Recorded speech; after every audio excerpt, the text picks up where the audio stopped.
দেশটি কোথায় খুঁজে পাবে না তুমি সকল দেশের সেনা সেজে আমার জন্মভূমি। যারা এই জন্মভূমির বিরুদ্ধে আস্থা দিয়েছে আমি তাদেরকে ধিক্কার জানাই। কারণ জন্মভূমিকে যে ভালোবাসতে না জানে তার অস্তিত্বই থাকে না। জন্মভূমিকে ভালোবাসতে হবে। এবং বিভিন্ন নেতা এখানে বলেছেন অমুকে এটা পারে এটা পারে ওইটা পারে।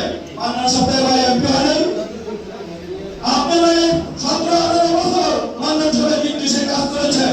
মান্নান সাহেবকে যদি ভালোবেসে থাকেন, পুষ্পাস্টার গল্পে পুষ্পাস্টার যখন বিদায় হয়েছিলেন তার গৃহ পরিচালক রতনকে 5টি টাকা দিয়েছিলেন। সে তখন রতন বলেছিল অর্থের মানার হৃদয়ের টান এক নয়। আপনারা যদি মান্নান সাহেবকে ভালোবাসেন হৃদয় থেকে ভালোবাসতে হবে। কারণ একটু মুখে রক্ত দিয়ে কিনা যায় না। মান্নান সাহেবকে যদি আপনারা হৃদয় থেকে ভালোবাসেন, সোনারগাঁ জন্মভূমিকে আপনারা যদি ভালোবাসেন, আপনারা যদি ঐক্যবদ্ধ হন, মান্নান সাহেব ইনশাআল্লাহ সোনারগাঁয়ের এমপি হবে। কারণ মান্নান সাহেব আপনাদের বিএনপির কারণেই অভাবী শিল্পী বৈকি হবে জয় সাধনার নায়িকায়।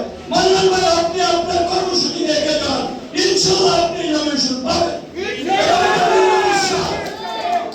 আর আপনারা যদি মান্নান ভাইকে চান, মান্নান ভাইয়ের পক্ষে যদি কাজ করেন, তাহলে ভয় পাওয়ার কিছু নয়।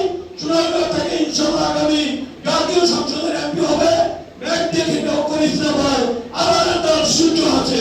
মান্নানের শরীর শেষ হাসিনা আসবে ইনশাআল্লাহ।